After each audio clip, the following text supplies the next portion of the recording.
So hey guys, welcome back to the channel. स्वागत है आप सबका फिर से एक बार एक नए वीडियो में और एक बिल्कुल ही इंटरेस्टिंग एंड कॉम्प्लेक्स से सवाल के साथ। जी दोस्तों, आज का सवाल थोड़ा सा कॉम्प्लेक्स होने वाला है क्योंकि एक मीडियम लेवल का क्वेश्चन है। एंड ट्रस्ट मी गाइस, आपको ये सवाल सॉल्व करके मज़ा आ जाने वाला है। एंड यस, इस सवाल को अच्छे से आपको समझाने की गारंटी और इसके सॉल्यूशन को अच्छे से समझाने की गारंटी मेरी है। So please be with me till the end और थोड़ा सा कंसंट्रेशन के साथ। तो जल्दी से चलते हैं, पढ़ते हैं अपना क्वेश्चन पढ़ने के बाद हम समझेंगे कि आखिर सवाल है क्या और किस तरीके से इसको अप्रोच करना है। एंड अप्रोच देखने के बाद हम इसको सॉल्व करेंगे। तो आई होप कि आपको स्क्रीन अच्छे से दिख रही होगी। Let me zoom it a bit. या सो लीड कोड का 162 नंबर का क्वेश्चन है, फाइंड पीक एलिमेंट। ठीक है, मीडियम लेवल का क्वेश्चन है, आप लोगों को ये दिख रहा होगा बहुत अच्छे से। या जैसा कि मैंने आपको कहा, एंड बहुत सारी कंपनीज में पूछा गया है बट ये लॉक है। मैं फिर भी आपको थंबनेल में बता दूंगा किस कंपनी में ये पूछा गया था रिसेंट में। ठीक है, जल्दी से क्वेश्चन पढ़ते हैं। So the question says a peak element is an element that is strictly greater then it's neighbour. यहाँ पे कहा जा रहा है कि जो एलिमेंट होगा वो अपने नेबर्स से, बेसिकली दोनों साइड के एलिमेंट से बड़ा होना चाहिए, देन हम उसे पीक एलिमेंट कंसिडर करेंगे। क्या है, किस तरीके से कंसिडर करेंगे समझाऊंगा, हड़बड़ाना नहीं है। ठीक है, नेक्स्ट लाइन है, given a zero index integer array nums find a peak element and return it's index. Return statement पढ़ना बहुत जरूरी है क्योंकि रिटर्न स्टेटमेंट में ही हमें कई बार एरर्स देखने को मिल जाते हैं क्योंकि हमें पता नहीं होता रिटर्न करना क्या है। एंड उसमें भी कई सारे एरर्स मिलते हैं। सो यहाँ पे बहुत क्लियरली लिखा हुआ है कि return it's index, index return करना है। ठीक है, जो भी पीक एलिमेंट होगा उसका इंडेक्स रिटर्न करना है। If the array contains multiple peaks, अगर एरे में मल्टीपल पीक एलिमेंट्स मिल जाते हैं, देन क्या करना है, तो return the index of any of the peaks. दोनों में 2 3 4 5 जो भी मिले उसमें से कोई एक पीक एलिमेंट आपको रिटर्न कर देना है। कोई प्रॉब्लम नहीं है कौन सा एलिमेंट आप रिटर्न कर रहे हो, पहला दूसरा तीसरा चौथा, उसमें कोई फर्क नहीं पड़ता, पीक एलिमेंट होना चाहिए। ठीक है, यू में imagine that nums minus one से नम्स एन से लेकर माइनस इन्फिनिटी, ये बेसिकली एरे का रेंज आपको बता रहा है कि एरे का जो रेंज होगा वो minus nums minus one, basically minus infinity कह लो, माइनस इन्फिनिटी से लेके लेफ्ट साइड माइनस इन्फिनिटी से लेके राइट साइड में माइनस इन्फिनिटी तक ये पूरा रेंज होने वाला है। ठीक है, in the other words an element is always considered to be strictly greater than a neighbour that is outside the array. तो सेम चीज़ वही है कि अपने दोनों साइड के नेबर्स से बड़ा होना चाहिए एलिमेंट, वो पीक एलिमेंट कहलाएगा। कैसे, वो हम देखेंगे अभी ब्लैक बोर्ड पे। अब जो खास लाइन है वो यहाँ पे आता है कि you must write an algorithm that runs in big of logarithmic of n times. जैसा कि अगर आप लोगों ने मेरी पहली वीडियोस देखी होगी, मैंने अभी हाल के कुछ वीडियोस में बाइनरी सर्च बहुत ही अच्छे से एक्सप्लेन किया है, समझाया है। एंड बाइनरी सर्च का जो टाइम कॉम्प्लेक्सिटी होता है that is big of logarithmic of n. तो इस क्वेश्चन को भी हम बाइनरी सर्च का अप्रोच लेकर ही सॉल्व करने वाले हैं। बट सी, ऐसा नहीं है कि big of logarithmic of n का अगर टाइम कॉम्प्लेक्सिटी में सॉल्यूशन सॉल्व करना है तो हम हमेशा बाइनरी सर्च उठाएं। और भी बहुत सारे एल्गोरिदम हैं जिनका टाइम कॉम्प्लेक्सिटी सेम होता है, that is big of logarithmic of n. ठीक है, बट हम कैसे पता करेंगे कि यहाँ बाइनरी सर्च लगेगा या नहीं लगेगा? तो सी, दो चीज़ें मैंने आपको बताई थी पिछले वीडियोज़ में, अगर आप लोगों ने नहीं देखी प्लीज़ जाकर देख लेना। दो चीज़ें हैं जिससे हम ये पता लगा सकते हैं कि कब हमें बाइनरी सर्च लगाना है, कब नहीं लगाना। बाइनरी सर्च लगाने के लिए हमें दो चीज़ें देखनी होती है बेसिकली। द फर्स्ट इज कि एरे आपका सॉर्टेड होना चाहिए। नहीं भी सॉर्टेड है अगर, तो आप सॉल्यूशन के बीच में उसे सॉर्ट कर रहे हो, that is the first thing कि आपको एरे सॉर्टेड मैनर में ही होगा, तभी बाइनरी सर्च अप्लाई होगा। दूसरी चीज, बाइनरी सर्च तभी अप्लाई होगा जब आपको एरे के अंदर कुछ सर्च करना हो, एरे के अंदर कुछ ढूंढना हो। तो फर्स्ट थिंग, एरे सॉर्टेड होना चाहिए। दूसरा, एरे में कुछ सर्च हो रहा हो। ठीक है, सॉर्टिंग एंड सर्चिंग, जहाँ पे ये दो चीज़ दिख गई, आराम से उठाकर बाइनरी सर्च लगाओ। ट्रस्ट मी, आंसर अच्छे से मिल जाएगा और बहुत ही अच्छे टाइम कॉम्प्लेक्सिटी में, basically big of logarithmic of n time complexity में, जो कि बिग ऑफ एन से बहुत बेटर होता है, आपको उसी में ये सॉल्यूशन मिलेगा। तो आई होप आपको समझ में आ गया होगा बाइनरी सर्च कब लगाना है कब नहीं।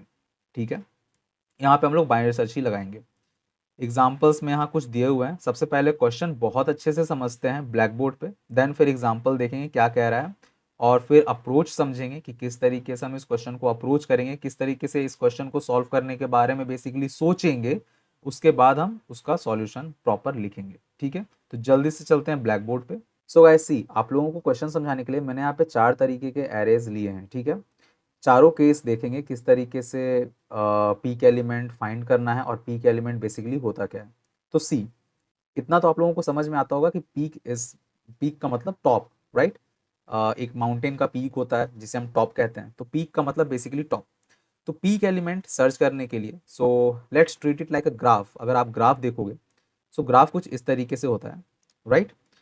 सो ये हमारा ग्राफ होता है, और ग्राफ में अगर पीक एलिमेंट की बात करें तो this is our peak element, ये हमारा पीक एलिमेंट है, राइट। ओके, अगर हम इस एरे में पीक एलिमेंट की बात करें ना, इस एरे में पीक एलिमेंट की बात करें, तो सी, हम देखेंगे कि इंक्रीजिंग एंड डिक्रीजिंग ऑर्डर में किस तरीके से एलिमेंट्स मूव हो रहे हैं। तो अगर आप यहाँ पे देखोगे तो ये इंक्रीजिंग में जा रहा है, विच इज़ 1 2 3, राइट, 1 2 3 4, यहाँ तक तो इंक्रीजिंग में गया, 6 भी इंक्रीजिंग में गया, एंड देन फिर ये डिक्रीज होगा 5 and 4, राइट। तो यहाँ पे हमारा पीक एलिमेंट क्या होगा, हमारा पीक एलिमेंट यहाँ पे 6 हो रहा है, ये 6 हमारा पीक एलिमेंट है। आई होप क्लियर हुआ होगा, ठीक है। सेकेंड एरे में देखते हैं, तो सेकेंड एरे में अगर आप देखोगे ना, तो 1 से 2 इंक्रीजिंग ऑर्डर में गया, फिर ये 2 से 1 डिक्रीजिंग में चला गया, फिर 1 से 3 5 6 इंक्रीजिंग में गया, एंड देन 5 से फिर 4 डिक्रीजिंग में चला गया। तो यहाँ पे हमें दो पीक एलिमेंट्स देखने को मिले, एक तो 6 एंड दूसरा 2। आई होप क्लियर होगा, पीक एलिमेंट कैसे पता लगाना है ये क्लियर होगा, ठीक है। अगर इस वाले एरे में पीक एलिमेंट की बात करें तो क्या होगा पीक एलिमेंट, यहाँ तो हमें कुछ दिख ही नहीं रहा है, तो सिर्फ इंक्रीजिंग ऑर्डर में जा रहा है, राइट। और यहाँ पे देखोगे तो ये डिक्रीजिंग ऑर्डर में जा रहा है, राइट। ये दो एरेस ऐसे हैं जिसमें एक सिर्फ इंक्रीजिंग ऑर्डर में जा रहा है, दूसरा सिर्फ डिक्रीजिंग ऑर्डर में जा रहा है। तो इस केस में क्या करेंगे ना, अगर आप लोगों ने क्वेश्चन ध्यान से समझा होगा तो क्वेश्चन में था कि जो रेंज थी हमारी एरे की, विच इज -इन्फिनिटी से लेके राइट साइड भी -इन्फिनिटी तक, और -इन्फिनिटी अपने आप में एक सबसे छोटा एलिमेंट कंसिडर होता है, राइट। तो यहाँ पे अगर हम देखें पीक एलिमेंट, तो पीक एलिमेंट कौन सा होना चाहिए, जिसके नेबर्स उससे छोटे हों, neighbours means left and right दोनों साइड के एलिमेंट उससे छोटे हों। तो 3 is less then 4 and -infinity also is less then 4, तो 4 हमारा पीक एलिमेंट हो गया यहाँ पे, राइट। तो अगर इंक्रीजिंग ऑर्डर में एरे है तो हमें सिंपल कुछ नहीं करना, हमें लास्ट का n-1 जो एलिमेंट है उसे हमारा आंसर ले लेना है। बहुत अच्छे से समझा रहा हूँ, ध्यान से समझना। अगर इंक्रीजिंग ऑर्डर में एरे है, बीच में ऐसा कोई पीक एलिमेंट नहीं मिला, और इंक्रीजिंग ऑर्डर में एरे है, लास्ट का n-1 जो होगा वो हमारा पीक एलिमेंट होगा। आई होप क्लियर है, ठीक है। अगर डिक्रीजिंग ऑर्डर में एरे है तो सेम चीज़, -इन्फिनिटी से लेके -इन्फिनिटी, और अगर आप देखोगे तो 3 is less then 4 and -infinity is less then 4, तो यहाँ पे 4 हमारा आंसर हो जाएगा। इसका मतलब कि अगर डिक्रीजिंग ऑर्डर में एरे है, कैसे चेक करना है, चेक कैसे लगाना है, ये मैं आपको आगे बताऊंगा, बट ये अभी के लिए समझो, अगर डिक्रीजिंग ऑर्डर में एरे है, हमेशा ARR of 0 which is first element, ARR of 0 ये हमारा आंसर होगा। आई होप क्लियर होगा ये पॉइंट्स, ये चारों पॉइंट्स आपको बहुत अच्छे से क्लियर हुए होंगे। एंड हमें इंडेक्स रिटर्न करना है, इसमें हमें क्या मिला, इसमें हमें 0 1 2 3 4, इसमें हमें इंडेक्स 4 मिला। I am talking about index, इसमें हमें इंडेक्स 4 मिला, इसमें हमें इंडेक्स 1 मिला, एंड एक और मिला 5, इंडेक्स 5, राइट। दोनों में से कोई भी रिटर्न कर सकते हैं, आइदर आप इंडेक्स 1 रिटर्न कर दो, आइदर 5 रिटर्न कर दो, दोनों ही सही है। इसमें हमें n-1 मिला, क्लियर है, और इसमें हमें ARR ऑफ 0 मिला। आई होप ये चार एग्जाम्पल्स आपको अच्छे से क्लियर हुए होंगे, ठीक है। अब हम आते हैं अपने बाइनरी सर्च वाले लॉजिक पे। अच्छा, अगर हम इसे द बेस्ट पॉसिबल वे में अगर सॉल्व करना चाहते तो कैसे करते, सिंपल है, लीनियर सर्च करते, स्टार्टिंग के एरे से लेकर ट्राइवर्स करते करते लास्ट तक जाते n-1 तक, और लीनियर सर्च करते और पता करते कि क्या ये एलिमेंट अपने लेफ्ट एंड राइट दोनों से बड़ा है, अगर हाँ तो हम रिटर्न करते। फिर सर्च करते, अगर नहीं मिलता तो फिर सर्च करते क्या ये 2 अपने लेफ्ट एंड राइट दोनों से बड़ा है, राइट, यही कंडीशन लिखते। और ऐसा कंडीशन अगर हमें मिल जाता है, एंड एक चीज़ और ध्यान रखना, पीक एलिमेंट हमेशा मिलेगा एरे में, पीक एलिमेंट हमेशा मिलेगा एरे में, नहीं मिलेगा देन -1 रिटर्न करेंगे, बट ऐसा नहीं होगा, हमेशा ही एक पीक एलिमेंट जरूर मिलेगा आपको एरे में। तो इस तरीके से हम चेक लगाते और चेक करते जाते और हमें हमारा आंसर मिल जाता। काफ़ी सिंपल है, एक फॉर लूप में सारा काम हो जाता। But big of logarithmic of n जैसा कि हमें लिखना है, तो जल्दी से चलते हैं और देखते हैं कि बाइनरी सर्च में इसको कैसे सॉल्व कर सकते हैं। सो हमने एक चीज़ देखा, बाइनरी सर्च जो स्टार्टिंग का जो बेसिक होता है बाइनरी सर्च का, हम किस तरीके से उसको अप्रोच करते हैं, तो आप लोगों को पता होगा। ये मैं सेकंड वाला एरे लेके चल रहा हूँ इसीलिए क्योंकि यहाँ पर आप देखोगे तो यहाँ पे एक सिंगल पीक मिला था, यहाँ पे मोर देन वन पीक मिला था, यहाँ पे हमने देखा इंक्रीजिंग में और यहाँ पे हमने देखा डिक्रीजिंग का केस, राइट। यहाँ पे इंक्रीजिंग का केस देखा, यहाँ डिक्रीजिंग का केस, यहाँ मोर देन वन, यहाँ पे सिंगल। तो मोर देन वन वाले को ही लेकर चलते हैं और सारे कॉम्प्लिकेशंस जो भी होंगे वो अच्छे से क्लियर हो जाएंगे, ठीक है।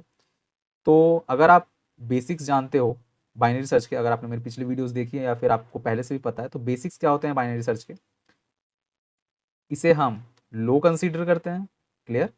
इसे हम हाई कंसीडर करते हैं एंड समवेयर अराउंड बीच में कहीं पे हमारा एक मिड होता है।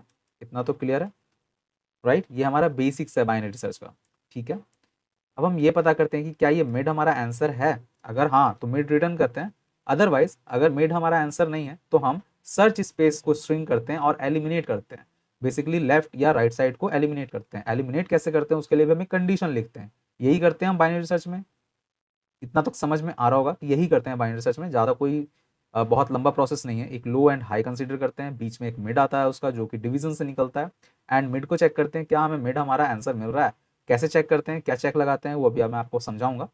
बट इतना ही है, चेक करते हैं क्या हमें हमारा आंसर मिल रहा है। अगर मिल रहा है तो वहीं से रिटर्न कर दिया, अगर नहीं मिल रहा है तो सर्च स्पेस एलिमिनेट किया, आइदर राइट या लेफ्ट, राइट। तो पहले इतना करके चलते हैं, ठीक है। इसका एक स्यूडो कोड लिखते हैं, उसके बाद मैं आपको बताता हूँ कि चेक्स कैसे लगाएंगे और चीज़ों को चेक कैसे करेंगे प्रॉपरली, ठीक है। एक फंक्शन आएगा जो कि एक एरे ले रहा होगा, एक एन ले रहा होगा, एंड लो हमारा 0 से स्टार्ट हो रहा होगा, राइट, एंड हाई हमारा n-1 से स्टार्ट हो रहा होगा। बट एक चीज़ यहाँ पे समझना, अगर आपने यहाँ पे स्टार्टिंग में देखा तो हमारे पास दो केस थे, ये इंक्रीजिंग ऑर्डर वाले एंड ये डिक्रीजिंग ऑर्डर वाले, राइट।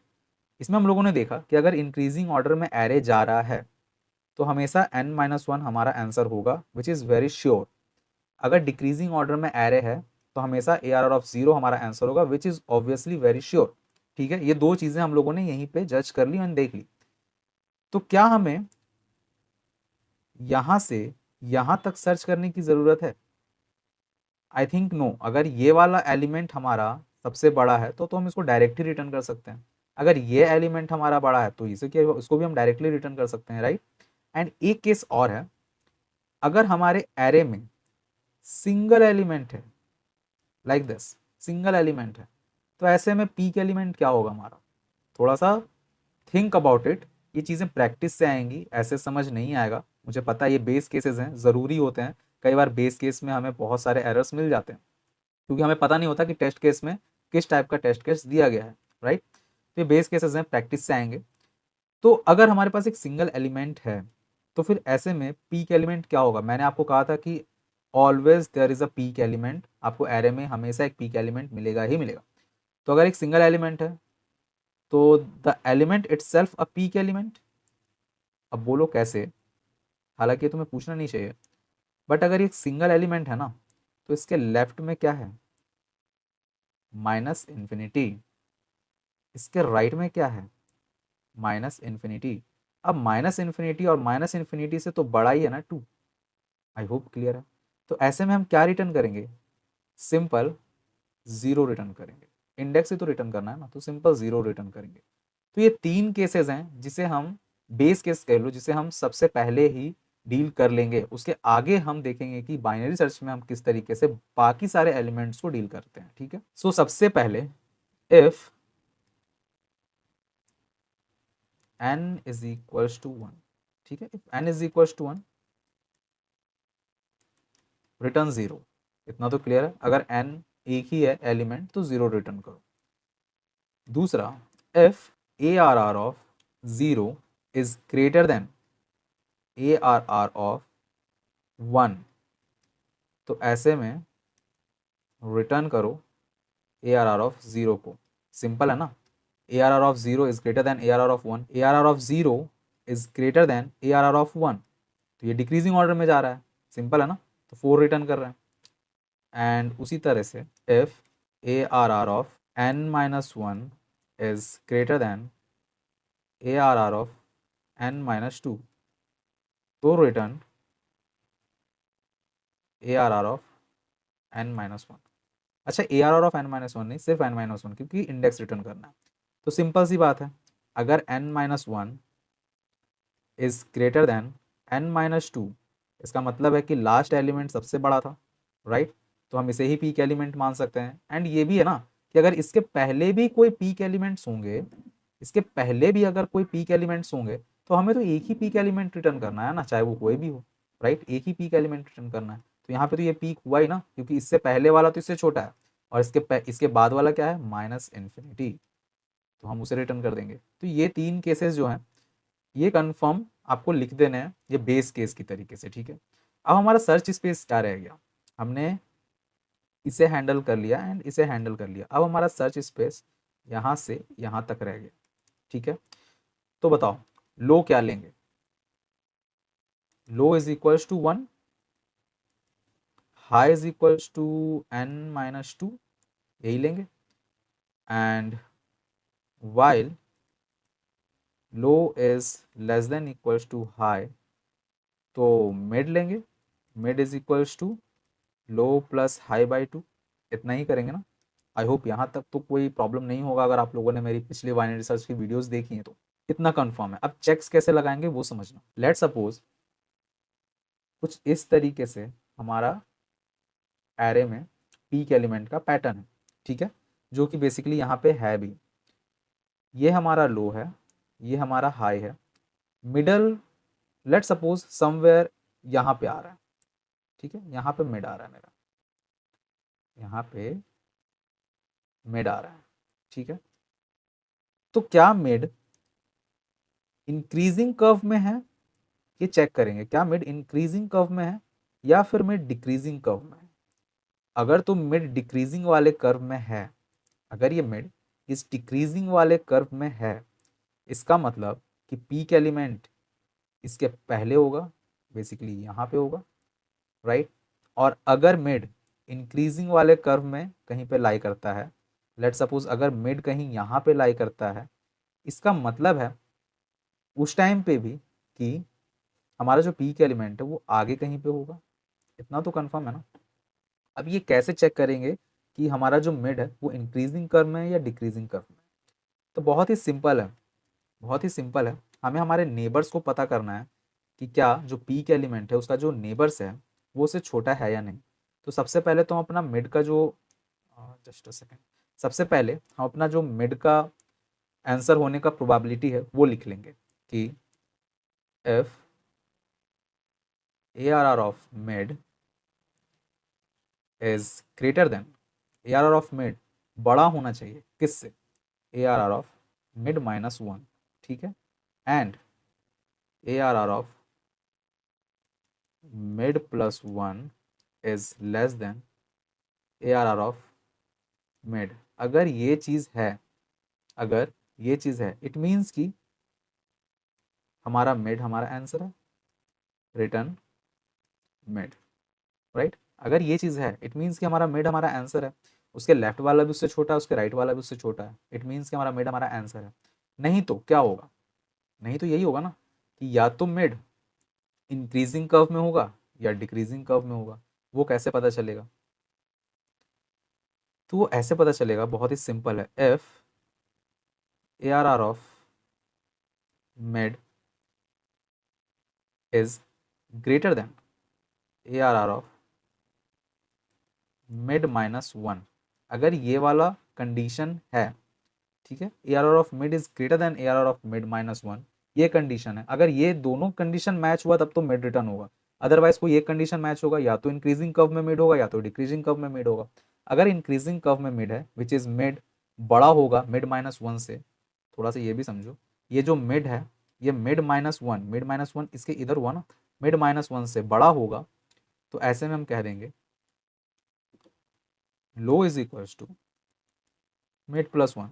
लो को आगे बढ़ा देंगे बेसिकली, क्योंकि अगर ये मिड, राइट, अगर ये मिड बड़ा है मिड माइनस वन से और इधर वाले से छोटा है, इट मीन्स कि आगे कहीं पे हमारा पीक एलिमेंट लाई कर रहा होगा, तो ये लो उठ के इधर आ जाएगा, राइट? लो उठ के मिड के आगे आ जाएगा, सिंपल है ना। और अगर ऐसा नहीं हुआ तो इसका मतलब ये वाला कंडीशन है, तो ऐसे में क्या होगा, ये हाई उठ के इधर आ जाएगा, यही होगा ना। तो सी। अच्छा ये दो पीक पॉइंट्स हैं यहाँ पे, दो पीक पॉइंट्स हैं, तो हमें तो किसी एक पीक पॉइंट को ही कंसीडर करना है ना, राइट, हमें किसी एक पीक पॉइंट को ही कंसीडर करना है। तो आइदर हमें ये मिल जाए या फिर हमें ये मिल जाए, राइट। दोनों पीक पॉइंट में से जो सबसे पहले पकड़ा गया उसे रिटर्न कर देना है, बहुत ही सिंपल सी चीज़ है। तो सी एल्स में क्या होगा, high is equals to mid plus mid minus one ना। देखो मैं कभी कभी चीज़ें भूलता हूँ और आपका काम है मुझे याद दिलाना। कहाँ से, कमेंट बॉक्स से। High is equals to mid minus one, simple है ना। एंड लास्ट में आप एक रिटर्न स्टेटमेंट दे सकते हो, रिटर्न माइनस वन, बट कोई फ़ायदा नहीं है क्योंकि हमेशा एक पीक एलिमेंट आपको मिलेगा ही मिलेगा। और वो जब भी मिलेगा तो वो इस फंक्शन के अंदर जितने भी रिटर्न स्टेटमेंट्स हमने दिए हैं उस रिटर्न स्टेटमेंट को पकड़ के वो रिटर्न कर देगा, राइट। तो अलग से आई डोंट थिंक कि कोई रिटर्न स्टेटमेंट देने की ज़रूरत है लास्ट में हमें। सो आई होप स्यूडो कोड आपको क्लियर होगा एंड अप्रोच आपको समझ में आया होगा किस तरीके से हम इस चीज़ को अप्रोच कर रहे हैं, राइट। जल्दी से चलते हैं हमारे आईडी पे, लीड कोड पे बेसिकली, एंड कोड करते हैं और देखते हैं कि जो हमने अप्रोच लगाया वो सबमिट होता भी है या नहीं, ठीक है। तो let's go and try to code it out. तो सबसे पहली चीज़ क्या कर रहे थे हम, सबसे पहली चीज़ ये कर रहे थे, नम्स की लेंथ लेनी है या नहीं लेनी है, आई डोंट थिंक सो, या लेनी तो है यार। Let n is equals to nums dot length, सबसे पहले तो हम लेंथ निकालेंगे, ठीक है। दूसरी चीज़, base case, if n is equals to one तो return zero, simple, zero zero, one नहीं ज़ीरो, रिटर्न ज़ीरो। ये आई होप क्लियर है ये वाला, कि अगर एन में एक ही एलिमेंट है ज़ीरो रिटर्न करो विच इज इंडेक्स, राइट। दूसरा इफ स्टेटमेंट के if nums zero is greater then nums one, अगर ये कंडीशन है तो रिटर्न, बेसिकली रिटर्न ज़ीरो, यहाँ भी ज़ीरो ही रिटर्न होगा क्योंकि इंडेक्स वन मतलब इंडेक्स ज़ीरो रिटर्न करना है, राइट। एक और बेस केस होगा कि if nums n minus one, इसलिए मैंने n लिया था, nums n minus one is greater then nums का n माइनस टू, अगर ये कंडीशन रहा तो यहाँ पे देखो ज़ीरो रिटर्न नहीं होगा। अब हर जगह उठाकर ज़ीरो रिटर्न मत कर देना, यहाँ पे क्या रिटर्न होगा, n माइनस वन, ठीक है। n माइनस वन बेसिकली आपका इंडेक्स रिटर्न हो जाएगा। नम्स n माइनस वन क्या है, एलिमेंट, और n माइनस वन क्या है, उसका इंडेक्स, ठीक है। ओके, अब let low is equal to one से कंसिडर करेंगे, right. Let high is equals to n minus two से कंसिडर करेंगे, right. Okay, while low is less than equals to high, ठीक है। तो क्या करना, let mid is equals to, अच्छा मैथ डॉट फ्लोर, ये करना भूलना नहीं क्योंकि पॉइंट्स में आंसर आ जाएंगे और फिर पूरा कोड गड़बड़ हो जाएगा। तो math dot floor, floor value चाहिए किस चीज़ का, तो लो प्लस हाई बाय टू, इसका, ठीक है। उसके बाद सबसे पहले मिड की प्रोबेबिलिटी निकालो। तो मिड की प्रोबेबिलिटी निकालने के लिए if nums mid is greater then nums mid minus one and nums mid plus 1 is less than nums mid, अगर ये प्रोबेबिलिटी है तो रिटर्न मिड, नम्स मिड नहीं मिड, मिड क्यों, नम्स मिड में एलिमेंट है और मिड में उसका इंडेक्स है। समझ में आ रहा होगा यार, सारे लाइंस ऑफ कोड, बहुत ही क्लियर कोड लिख रहा हूँ और बहुत ही क्लियर लाइंस में लिख रहा हूँ, तो समझ में आ रहा होगा। तो थोड़ा सा नीचे चलते हैं यार, ये ना बहुत तकलीफ देता है मुझे। ओके, इसके बाद अगर मिड हमारा आंसर नहीं मिला तो दो प्रोबेबिलिटी हो सकती है, या तो इंक्रीजिंग कर्व में मिड हो या फिर डिक्रीजिंग कर्व में मिड हो। कैसे पता चलेगा, अगर इंक्रीजिंग कर्व में है तो क्या कंडीशन होगी कि if A R R of A R R नहीं, if nums mid is greater than nums mid -1, it means कि इंक्रीजिंग कर्व में, राइट। अगर ये चीज़ है तो अभी यहाँ पे मैं ब्रैकेट खोलूँगा, low is equals to mid +1। Otherwise else में बहुत ही सिंपल सी चीज़ लिखनी है कि high is equals to mid -1। Clear? I hope इतना दूर क्लियर होगा। इसको जल्दी से फॉर्मेट कर लेता हूँ थोड़ा सा, just a second. Code formatting यहाँ पे है ना, हाँ फॉर्मेट हो गया, हाँ फॉर्मेट हो गया। अब आई होप ये थोड़ा अच्छा दिख रहा है, राइट। ये भी आपको अच्छा दिखना चाहिए, राइट। रिटर्न स्टेटमेंट नहीं देंगे, क्यों नहीं देंगे मैंने आपको बता दिया कि अंदर से ही रिटर्न स्टेटमेंट उठा लेगा वो, बाहर से रिटर्न स्टेटमेंट नहीं उठाएगा। क्यों नहीं उठाएगा? क्योंकि कभी भी -1 में हमें रिटर्न नहीं होना है। जब भी होगा तो एक पीक एलिमेंट ज़रूर होगा और वही रिटर्न होगा। अंदर में हमने 1 2 3 4 रिटर्न स्टेटमेंट्स दिए हैं, उन्हीं में से कुछ ना कुछ रिटर्न हो जाएगा। तो जल्दी से रन करते हैं और देखते हैं कि क्या ये रन हो रहा है या नहीं। सबसे पहले तो ये चीज़ ज़रूरी है कि रन हो रहा है या नहीं। सी, दोनों टेस्ट केसेस एक्सेप्टेड हैं। कैसे देखूँ इसको? देखो, दोनों टेस्ट केसेस एक्सेप्टेड हैं। अब बच गया सबमिट करने की बारी। सो जय श्री राम, सबमिट करते हैं। सी,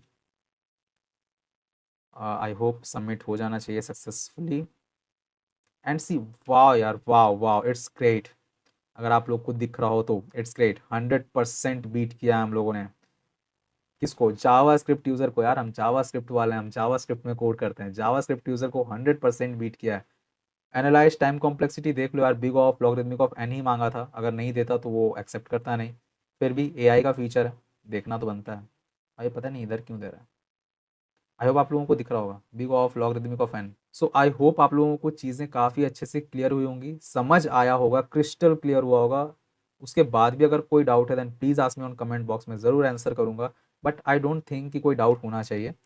एंड अगर मैं नोट्स में जाऊँ तो काफ़ी अच्छे से एक्सप्लेन किया है मैंने नोट्स में। सारे एड्ज केसेस जो थे वो भी कवर कर दिए हैं। 15 मिनट में फ्री हो जाइएगा। या सो गाइस, एक कॉल आ गया था, ठीक है, बट वो आपको पता नहीं चलेगा। तो नोट्स भी आपको काफ़ी अच्छे से क्लियर हुए होंगे, स्यूडो कोड क्लियर हुआ होगा और ये सब तो ठीक है, कोड भी काफ़ी अच्छे से आप लोगों को क्लियर हो गया होगा। सो या गाइस, आज के लिए इतना ही। आई थिंक कोई डाउट तो होना नहीं चाहिए, बट स्टिल मैं ये कोड गिटहब पे पुश कर दूंगा। बट कॉपी पेस्ट मत करना, नहीं समझ आए वीडियो देखना, देन खुद से इंप्लीमेंट करने की कोशिश करना। देखो, जब तक खुद से प्रैक्टिस नहीं करोगे चीज़ें समझ नहीं आएंगी, ठीक है। प्रैक्टिस करना, जहाँ पर फंसोगे फिर वहाँ पे आके वीडियो देख लेना। एंड वन मोर थिंग, ये जो बेस केसेस मैंने लिखे ना, मैं जानता हूँ स्टार्टिंग में वो सारी चीज़ें नहीं समझ आएंगी, बट वो बेस केस, वो एज केसेस, वो तभी समझ आएगा जब प्रैक्टिस करोगे, मोर एंड मोर प्रैक्टिस करोगे, तब वो चीज़ें विजुअलाइज होनी स्टार्ट हो जाएंगी। जैसे कि मैं आप लोगों को ब्लैक बोर्ड पे भी बताता हूँ चीज़ें, गुड नोट्स बेसिकली, उस पर बताता हूँ चीज़ें, तो मैं आप लोगों को एक तरीके से विजुअलाइज आई थिंक करवा पाता हूँ। अगर नहीं तो प्लीज़ वो भी कमेंट बॉक्स में बताना। बट आई थिंक कि मैं आप लोगों को चीज़ें विजुअलाइज करवा पाता हूँ कि किस तरीके से हमारा एलिमेंट्स मूव करता है, किस तरीके से चीज़ें वर्क करती हैं, किस तरीके से लाइन ऑफ कोड हमारा एग्जीक्यूट हो रहा होता है। तो बस वही विजुअलाइजेशन की चीज़ें हैं। बाकी प्रैक्टिस करो, जितनी प्रैक्टिस करोगे उतनी अच्छे से चीज़ें समझ आ जाएंगी। सो या guys, this is for today. अगर आप लोगों को वीडियो पसंद आया होगी तो प्लीज़ वीडियो को लाइक ज़रूर कर देना, दोस्तों के साथ शेयर तो कर ही देना। और अगर चैनल पे नए हो then what you are waiting for यार, सब्सक्राइब तो करके ही जाना। मिलता हूँ नेक्स्ट वीडियो में। Till then keep learning and keep update yourself.